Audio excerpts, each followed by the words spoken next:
ఈ రోజున దేవీ నవరాత్రుల సందర్భంగా మహర్నవమి సందర్భంగా మహాలక్ష్మికి సంబంధించినటువంటి కొన్ని అంశాలు నేను మీకు చెప్పబోతూ ఉన్నానండి. ప్రతి ఇంటా కూడా ఆర్థిక సమస్యలు అనేటటువంటివి ఉంటాయి, అప్పులు అనేటటువంటివి ఉంటాయి, పేదరికం ఉంటుంది. కావున ఎవరెవరికైతే లక్ష్మీదేవి అనుగ్రహం కావాలో, ఎవరెవరికైతే సకల సంపదలు కావాలో వాళ్ళందరూ తప్పక ఈ వీడియోను పూర్తిగా చూడండి. మీ అందరికీ తెలిసినటువంటిదే లక్ష్మీ అష్టోత్తర శతనామ స్తోత్రం అండి. లక్ష్మీ అష్టోత్తర శతనామ స్తోత్రము అని అంటే మనం కంఠస్థం ఉంచుకోవడానికి మనం స్తోత్రం కంఠస్థం చేయాలి తప్ప రోజు అదే పారాయణ చేసేస్తే ఫలితం ఎక్కువ వస్తుంది అనుకోకూడదు. స్తోత్రం పారాయణ చేయడం వల్ల ఖచ్చితమైన ఫలితం ఉంటుంది, లేదని కాదు. కాకపోతే స్తోత్రం కంటే కూడా నామావళి చదివితే ఫలితం ఎక్కువ ఉంటుంది, దృష్టిలో పెట్టుకోండి. ప్రకృతిం వికృతిం విద్యాం అని మీరు స్తోత్రం చెప్పేస్తే ఏ ఫలం అయితే వస్తుందో దానికంటే కూడా ప్రకృత్యై నమః వికృత్యై నమః అనేటటువంటి నామావళి జపం చేస్తే కనుక మీకు ఎక్కువ ఫలితం వస్తుంది.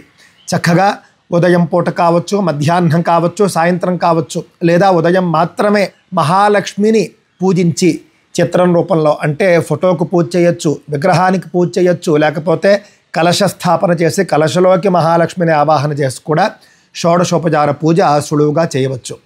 ఆ తరువాత లక్ష్మీ అష్టోత్తర శతనామావళి జపంగా చేసుకోవాలి. అంటే ఏదైతే లక్ష్మీ అష్టోత్తర శతనామ స్తోత్ర ఫలశ్రుతిలో చెప్పారో ఆ విధానం చేసే వాళ్ళ గురించి చెబుతూ ఉన్నాను. మనందరికీ తెలుసు, ఫలశ్రుతిలో త్రికాలయ్యో జపేద్ విద్వాన్ షణ్మాసం విజితేంద్రియ దారిద్ర్యధ్వంసనం కృత్వా సర్వమాప్నోతి యత్నతః అన్నారన్నమాట అండి. అందువల్ల ఎవరికైతే ఇంటిలో దరిద్రం ఉంటుందో, పేదరికం ఉంటుందో, వ్యాపారాల్లో నష్టాలు వస్తూ ఉంటాయో, ఇక మా జీవితం అయిపోయింది, మా పరిస్థితి ఏమిటి ఇలా ఉంది, ఎల్లప్పుడూ అప్పులేనా, ఎల్లప్పుడూ కష్టాలేనా, ఏదైనా ఖర్చుకి ఆలోచించాల్సిందేనా అనేటటువంటి వాళ్ళు తప్పక నేను చెప్పబోతూ ఉన్నటువంటి ఈ యొక్క లక్ష్మీ అష్టోత్తర శతనామావళి ప్రయోగాలు చేసుకోండి.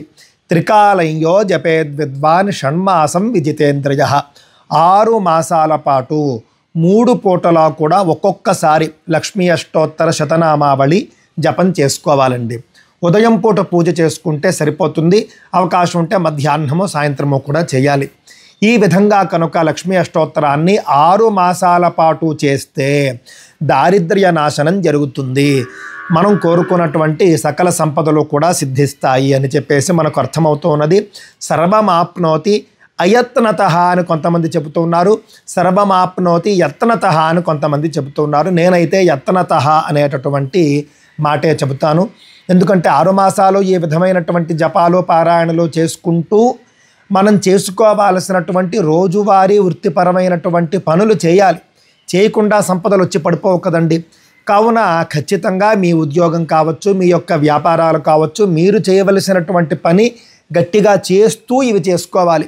తద్వారా ఈ యొక్క లక్ష్మీ అష్టోత్తర శతనామావళి ప్రయోగం అనేటటువంటిది మీకు అదృష్టంలాగా పనిచేస్తుంది. త్రికాలయ్యో జపేద్ విద్వాన్ అని చెప్పి ఇందాక చెప్పినట్లుగా 3 పూటల 6 మాసాలు చేయాలి. ఆడవారైతే మాత్రం ఆ యొక్క వాళ్లకు బహిష్టు వస్తుంది చూసారా, ఆ 4 రోజులు వదిలిపెట్టేయచ్చు. ఆ 4 రోజులు వదిలిపెట్టేసి 6 మాసాలు పూర్తిగా చేయండి. 6 4లు 24 రోజులు తగ్గుతుంది కాబట్టి 1 మాసం ఎక్కువ చేసుకోండి, తప్పులేదు. ఆ 4 రోజులు విడిచిపెట్టే 6 మాసాలనే విషయాన్ని దృష్టిలో పెట్టుకోవాలి. విజితేంద్రియ అని అన్నారు అంటే 6 మాసాలు కూడా బ్రహ్మచర్యం పాటిస్తే మంచిది అని అర్థమవుతూ ఉన్నది. మొత్తం అన్ని రకాల కోరికలను కూడా నియంత్రించుకుని చేసుకోవాలి ఈ యొక్క 6 మాసాల వ్రతం అనేటటువంటిది. దేవీనామ సహస్రేషు పుణ్యమష్టోత్తరం శతం, సహస్రనామావళి కంటే కూడా అష్టోత్తరం గొప్పది అని చెబుతూ ఉన్నారు. భృగువారే శతం ధీమాన్ పఠేద్వత్సరమాత్రకం అష్టైశ్వర్యమవాప్నోతి కుబేర ఇవ భూతలే. ప్రతి శుక్రవారము కూడా 100 సార్లు ఈ యొక్క లక్ష్మీ అష్టోత్తర శతనామావళిని జపం చేయాలండి. ప్రతి శుక్రవారము కూడా 100 సార్లు. ఆ విధంగా సంవత్సరం పాటు చేస్తే అష్టైశ్వర్యాలు కూడా లభిస్తాయి, భూమి ఎందే కుబేరుడులాగా జీవిస్తారు అని చెప్పేసి చెబుతూ ఉన్నారు.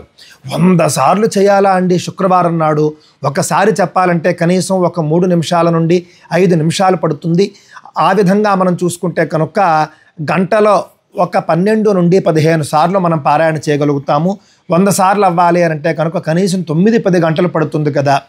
ఆ విధంగా సంవత్సరం అంతా చేయాలా అంటే కనుక శుక్రవారం నాడు 100 సార్లు ఈ పారాయణ చేయాలి అని ఎవరైతే సంకల్పిస్తారో వాళ్ళు 100 సార్లు ఒకేసారి చేయక్కర్లేదు, 10 సార్లు చొప్పున చేసుకోండి. ఉదయాన్నే పూజా సమయంలో ఒక 10 సార్లు చేసుకోండి, ఆ తర్వాత పనులు చేసుకుంటూ 10 సార్లు చేసుకోండి. ఆ విధంగా సాయంత్రం లోపల 10 సార్లు పూర్తి చేసుకోండి. మధ్యాహ్నం భోజనం చేయకుండా ఫలహారమే చేసుకోండి.